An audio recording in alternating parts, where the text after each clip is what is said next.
هممون حداقل یک بار توی این دام افتادیم. زیاد فکر کردن. اما بیان یکم رو راست باشیم. چرا ما گاهی اینقدر خودمون رو توی فکر کردن غرق میکنیم؟ چرا یه مسئله ساده توی ذهنمون 1000 بار بالا و پایین میشه؟ چرا حتی وقتی کاری از دستمون بر نمیاد باز هم توی خیال و تحلیلش غرق میشیم؟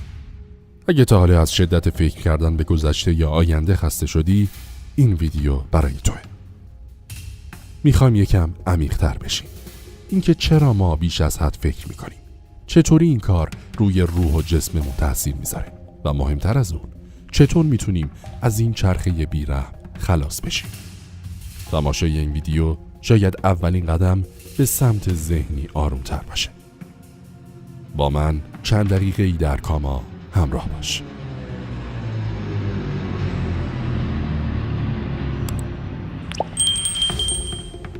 اول از همه باید بدونیم ذهن ما چطوری کار میکنه. توی ویدیوهای قبل گفتم ذهن از نظر تکاملی برای بقا ساخته شده. واسه همینه که مدام دنبال خطرات احتمالی میگرده. سناریو میسازه. گذشته رو مرور میکنه. آینده رو پیش بینی میکنه. فکر کردن یعنی زنده موندن. بیان یه سفری کنیم به میلیون ها سال پیش. موقعی که دی ان ای ما توی بدن انسان‌های اولیه داشتن تغییر می‌کردن و شکل می‌گرفتن. انسان‌های اولیه مهمترین کاری که باید می‌کردن فکر کردن بود. فکر کردن برای زنده موندن، برای فرار از دایناسورها، برای قبیله دشمن که کمین کرده. یعنی مدام ذهن انسان‌های اولیه در حال چیدن سناریوهایی برای بقا بوده و این بعد از میلیون ها سال روی دی ان ای ما تأثیر گذاشته. یعنی دی ان ای ما فکر میکنه برای زنده موندن. ولی الان دیگه دایناسورها دنبال ما نیستن. قبیله دشمن کمی نکرده. با این حال ذهن هنوز توی همون حالت اضطراره، منتظر اتفاق بعد، آماده جنگ یا فرار. ما خودمون برای خودمون دایناسور میسازیم. مشکل کوچیک رو بزرگ میبینیم. تصمیم ساده رو 1000 بار تحلیل میکنیم و در نهایت خسته و فلج میشیم.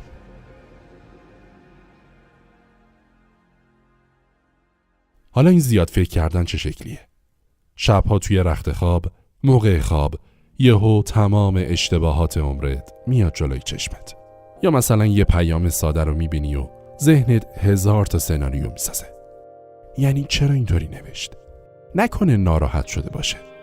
یا تصمیمای کوچیک مثل خرید یه گوشی یا انتخاب یه لباس ساعتها ذهنتو اشغال میکنه. اینا مصداق واقعی زیاد فکر کردن یا همون وسواس فکریه. حالا دلایل اصلی و روانشناختی زیاد فکر کردن چیه؟ اول از همه کمالگراییه. این کمالگرایی لعنتی. فکر میکنیم باید همه چیز بی نقص باشه. نتیجه؟ هیچ وقت تصمیم نمیگیریم چون میترسیم اشتباه کنیم. مورد بعد ترس از قضاوت دیگرانه. نگرانیم بقیه چی فکر میکنن، چی میگن. برای همین بارها و بارها موقعیت رو توی ذهنمون مرور میکنیم. مورد سوم تجربه زخم‌های قدیمیه. بله، متاسفانه شکست‌های گذشته ما رو شرطی کردن که حتماً باید جلوی خطر احتمالی رو بگیریم، حتی اگه خطر واقعی نباشه. و مورد آخر اضطراب آینده است. چون آینده ناشناخته است، ذهن ما با پر کردن با فرضیات احساس کنترل میکنه. اما یک کنترل خیالی.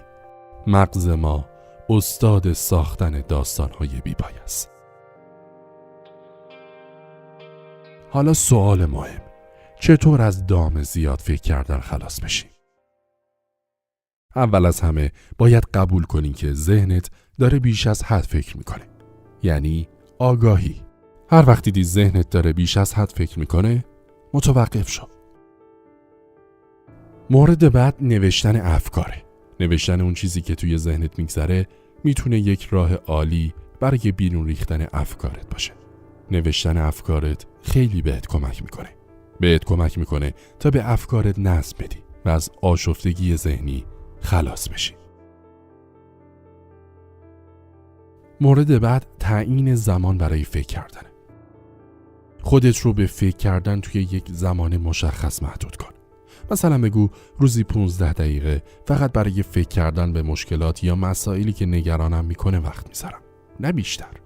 وقتی که این زمان تموم شد، تصمیم بگیر از اون فاصله بگیری و برسی به بقیه کارات. دشمن زیاد فکر کردن و کمالگرایی عمل کردنه. تصمیماتت رو عملی کن. خیلی از افکار اضافی ما ناشی از تصمیماییه که ناتمومه. وقتی تصمیمی میگیری سعی کن به اون عمل کنی. اگه عمل نکنی افکار اضافی توی ذهنت میاد. مورد بعدی که همیشه توصیه میشه ورزش کردنه. ورزش یه راه عالی برای تخلیه انرژی اضافی و کاهش استرسه. وقتی بدنتو فعال کنی ذهنت هم آروم میشه. تمریناتی مثل یوگا، پیاده روی یا دویدن خیلی میتونه مؤثر باشه. مورد بعد حواس پرتی مثبته. یعنی به جای غرق شدن توی افکار منفی، سعی کن فعالیت‌هایی رو انجام بدی که ذهنتو مشغول کنه. مثل خوندن کتاب، تماشای فیلم یا حتی یادگیری یه مهارت جدید. مورد بعدی محدود کردن اطلاعات. گاهی وقتا افکار اضافی به دلیل دریافت بیش از حد اطلاعات به وجود میاد. سعی کن استفاده از سوشال مدیا رو محدود کنی و سعی کنی هر اطلاعاتی رو وارد مغزت نکنی. مورد بعدی مراقبه و تنفسه. همون مدیتیشن. فقط 5 دقیقه در روز مدیتیشن کن، نه بیشتر. اول صبح چشماتو ببند و 5 دقیقه یک موزیک آروم بذار و سعی کن به چیزی فکر نکنی. مدیتیشن به مرور زمان ذهنتو مثل یک آینه صاف میکنه. و مورد آخر، خودتو ببخش. اگه بازم زیادی فکر کردی، خودتو قضاوت نکن. یادت باشه اینم بخشی از سفر یادگیریته. اینو یادت باشه، فکر کردن خوبه، ولی عمل کردنه که زندگی رو میسازه. زندگی به تصمیمای شجاعانه نیاز داره، نه صرفاً تحلیلای بی پایانش. پس همین الان یه قدم کوچیک بردار، یه حرکت، حتی اگه مطمئن نباشی. دوست من، چون زندگی منتظر نمیمونه و ذهن تو با عمل راه میشه، نه با فکر بیشتر.